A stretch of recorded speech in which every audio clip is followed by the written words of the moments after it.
Hello viewers, welcome to social post TV. నేను మీ కృతిక. ఈరోజు మనతో పాటు కార్తిక్ గారు ఉన్నారు, క్లినికల్ హిప్నోథెరపిస్ట్. నమస్తే అండి. నమస్తే సార్. మీరు ఒక పర్సన్ని హిప్నటైజ్ చేయడానికి ఎంత సమయం తీసుకుంటారు? Okay, it depends on the person అండి. ఇప్పుడు పర్సన్ బాగా ఇంటెలిజెంట్ ఉన్నాడు, క్రియేటివ్ ఉన్నాడు, బాగా సజెషన్స్ అని యాక్సెప్ట్ చేస్తున్నారంటే ఇమీడియట్గా జల్దీ మనం తీసుకోవచ్చు. కొంచెం మంది పర్సన్ కొంచెం స్లో ఉన్నారు అనుకోండి, will take about 15 minutes 20 minutes అట్లా తీసుకోండి. సార్, మీరు ఎంత టైం వరకు వాళ్ళని ఆ స్టేట్లో ఉంచగలుగుతారు? అంటే మనం ఎంతసేపు కావాలని అంతసేపు పెట్టుకోవచ్చు అండి వాళ్ళని. ఒక హిప్నోసిస్ లోపల టైం పర్సెప్షన్ అనేది మనిషికి తెలియదు. ఇప్పుడు మనం 1 hour 1.5 hours పెట్టామంటే ఆ 15 minutes 20 minutes అనుకుంటాడు అతను. ఆ టైం ఇంత అయిందా అనుకుంటారు అనమాట. మనకి డ్రీమ్స్ లోపల మనకి ఎన్నో మంత్స్ అయిపోయింది అనుకుంటాం, చూస్తే రాత్రి పడుకొని పొద్దున్న లేచాం అనుకుంటాం. సేమ్ హిప్నోసిస్లో కూడా వాళ్ళకి టైం పర్సెప్షన్ తెలియదు అనమాట. 15 minutes అయిందా 20 minutes అయిందా ఎక్కువసేపు అనుకుంటారు అనమాట. సో మీరు హిప్నోటిజం చేసేసి వాళ్ళని అంటే బయట ప్రపంచానికి తీసుకురాకుండా అలా వదిలేసి అలా చేసి వాళ్ళు అలానే ట్రాన్స్లో ఉండడం జరుగుతుందా?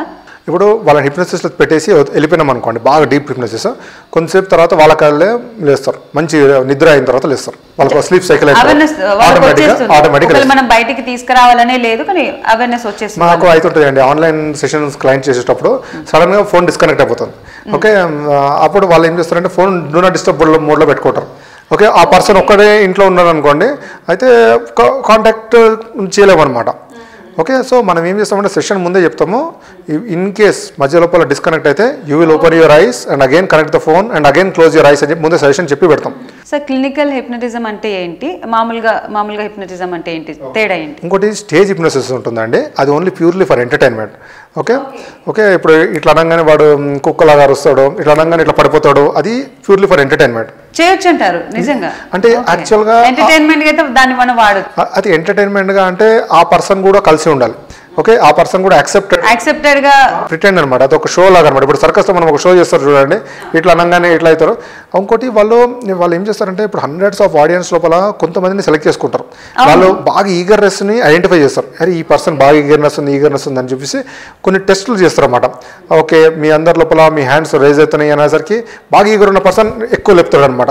వాళ్ళకి అది ఐడెంటిఫై చేసి ఆ క్లూలోకల్ చేసి లాస్ట్కి 2-3 మీ ముందు కూర్చోబెడతాం. మీకు తెలియలేదు, వాళ్ళు హండ్రెడ్స్ ఆఫ్ ఆడియన్స్ లోపల ఓన్లీ 3 పీపుల్ని వాళ్ళు ఐడెంటిఫై చేసినారు. ఇట్లా వాళ్ళకి కొంతమందికి ఇట్లా షో చేయాలని ఇష్టం ఉంటుంది అనమాట. Now run you shout like a dog అనగానే వీడు కుక్కలాగా అరుస్తాడు అనమాట. వాడు కూడా అరవడాలని ఇష్టం ఉంటుంది. సో అది అతనిది ఏం పవర్ ఏం కాదు, అది it is selecting the person, ఆ పర్సన్ని సెలెక్ట్ చేయడంలో ఉంటుంది. డిప్రెషన్, యాంగ్జైటీ ఇప్పుడు ఎవరి లైఫ్లో చూసిన ప్రతి ఒక్కరూ డిప్రెషన్లో ఉంటున్నారు, వాళ్ళకి యాంగ్జైటీ ఉంటుంది. కొంతమంది బయటపడుతున్నారు, కొంతమంది ఎవరికి చెప్పకుండా వాళ్ళే బాధపడుతున్నారు. ఇలాంటి వాళ్ళకు హిప్నటిజం అనేది ఏ విధంగా ఉపయోగపడుతుంది సార్? ఓకే, ఇప్పుడు డిప్రెషన్, యాంగ్జైటీ, హిప్నోసిస్ చాలా యూస్ఫుల్ ఉంటుంది. నేను స్పెషలైజ్ చేసేది అదే. నేను నా క్లయింట్స్ అందరికీ యాంగ్జైటీ, డిప్రెషన్లోనే దీస్ పీపుల్కి నేను స్పెషలైజ్ చేస్తాను అనమాట. సో ఇప్పుడు చూడండి, ఇప్పుడు యాంగ్జైటీ ఇంకా డిప్రెషన్ అనేది ఇప్పుడు ఒక పర్సన్కి యాంగ్జైటీ వస్తుంది, తర్వాత అతనికి యాంగ్జైటీ అనేది అన్కంట్రోలబుల్ యాంగ్జైటీ అనేది వస్తుందన్నమాట. ఇప్పుడు ఎందుకు వస్తుందో తెలియదు, మెయిన్ ప్రాబ్లం. ఓకే, సడన్గా యాంగ్జైటీ వస్తుంది, నాకు తెలియదు ఎందుకు అంటారన్నమాట. ఓకే, ఇప్పుడు లైఫ్ లోపల కొన్ని ఇన్సిడెంట్స్ జరుగుతాయి. ఒక ట్రామాటిక్ ఇన్సిడెంట్ జరిగింది అనుకోండి, చైల్డ్హుడ్లో కానీ ఎప్పుడైనా కానీ జరిగింది అనుకోండి, ఇప్పుడు ఫియర్ బాగా ఎక్కువ వచ్చేసింది అనుకోండి, ఆ ఫియర్ మన సబ్కాన్షియస్ మైండ్లోకి వెళ్ళిపోతుంది. ఓకే, ఒక్కసారి ఆ ఫియర్ అనేది మన సబ్కాన్షియస్ మైండ్లోకి వెళ్ళిపోయిన తర్వాత మనం కామ్ ఉంటాం. ఓకే, కామ్ ఉంటాము, కాకపోతే తెలియదు కానీ సడన్గా యాంగ్జైటీ ఫీల్ అవుతుంటాం. ఎందుకు వస్తుందో తెలియదు, యాంగ్జైటీ ఫీల్ అవుతుంది. అది ఇంకా డేంజర్. ఇప్పుడు నాకు ఎందుకో తెలియదుగా నాకు ఆ చిన్న ఫోన్ కాల్ సౌండ్కి నేను అట్లా భయపడుతున్నా, ఫీలింగ్ వస్తున్నా, ఒక హార్ట్ బీట్ ఎక్కువైపోతుంది. ఓకే, నాకు స్వెట్టింగ్ వస్తుంది, హ్యాండ్స్లో స్వెట్టింగ్ వస్తుంది అని చెప్పి అంటుంటారు అన్నమాట. అయితే ఇప్పుడు ఇంకోటి ట్రామాటిక్ ఈవెంట్స్, ఇప్పుడు ఎవరైనా క్లోజ్ వాళ్ళు, ఇప్పుడు పేరెంట్స్ ఎవరైనా ఎక్స్పైర్ అయినా, బ్రదర్ ఎక్స్పైర్ అయినా, ఏదైనా సిబ్లింగ్స్ ఎవరైనా ఎక్స్పైర్ అయినా వాళ్ళకి అది చాలా పెయిన్ఫుల్ ఉంటుందన్నమాట. ఆ పెయిన్ని తట్టుకోలేరు అన్నమాట. ఇప్పుడు గర్ల్స్కి అయితే ఫాదర్ ఏమైనా అయితే గర్ల్స్కి ఎఫెక్ట్ అవుతుంది, మదర్ ఏమైనా అయితే బాయ్స్కి అది ఎక్కువ ఎఫెక్ట్ అవుతుంది అనమాట. అది ఒక్కసారి ఆ పెయిన్ని వాళ్ళు తట్టుకోలేరు అనమాట. ఆ పెయిన్ తట్టుకోలేకపోతే ఏమవుతుందంటే ఆ పెయిన్ని సబ్కాన్షియస్ మైండ్లో పోతుంది. సబ్కాన్షియస్లో పోయినప్పుడు బాగానే ఉంటారు, కానీ తెలియదు. ఇంకా డిప్రెషన్ ఎందుకు వస్తుందో డిప్రెషన్ తెలియదు. ఓకే, మమ్మీ చచ్చిపోయి ఎన్ని రోజులు అవుతుంది అయినా కానీ అట్లనే ఉంటుందని కంటిన్యూ కంటిన్యూ అయితేనే ఉంటుంది అన్నమాట. అలాంటి స్టేజ్లో అలాంటి విషయాల్లో హిప్నటిజం ఏ విధంగా ఉపయోగపడుతుంది సార్? అయితే వాళ్ళకి ఏం చేస్తామంటే ఫస్ట్ థింగ్ ఇప్పుడు వాళ్ళకి వదిలేయాలని ఉంటుంది. ఇప్పుడు ఎన్నో ఇన్సిడెంట్ అయిపోయి ఎన్నో 2 weeks వరకు బాధపడుతున్నారు అంటే that is normal thing. 2 weeks కన్నా ఎక్కువ అవుతుందంటే దెన్ మనం ఒక సైకలాజికల్ ఇష్యూ అని కన్సిడర్ చేయాలన్నమాట. ఓకే, తర్వాత ఇంకా బాధపడుతున్నారు, వాళ్ళకు కూడా తెలుసు నేను వదిలేయాలనుకుంటున్నాను కానీ వదలలేకపోతున్నాను. ఎందుకంటే వాళ్ళ సబ్కాన్షియస్ మైండ్లో పట్టి పెట్టుకుంది. ఇప్పుడు ఎప్పుడైతే ఇట్లా డెత్ సంబంధించింది, ఏదన్నా ఇట్లా బాగా ట్రాజడీ సంబంధించింది, హార్ట్ బ్రేక్, ఓకే, బ్రేకప్ అయినప్పుడు ఏమవుతుందంటే అది బాగా పెయిన్ అనేది సబ్కాన్షియస్లో పోతుంది. ఒక్కసారి సబ్కాన్షియస్లో పోయిన తర్వాత అది టేక్ ఓవర్ చేస్తుంది. ఏమంటుంది అంటే అది కంట్రోల్ చేయడం స్టార్ట్ చేస్తుంది వాళ్ళని. ఓకే, ఈ ఇన్సిడెంట్ అయింది, నువ్వు జాగ్రత్తగా లేకపోతే ఇంకొక ఇన్సిడెంట్ కూడా నీకు అవుతుంది. సో జాగ్రత్తగా ఉండాలి, ప్రతిదానికి జాగ్రత్తగా ఉండాలంటాం. అంటే ఇప్పుడు జాగ్రత్త అంటే ప్రతిదానికి జాగ్రత్త అనేది మనం ఉండలేం.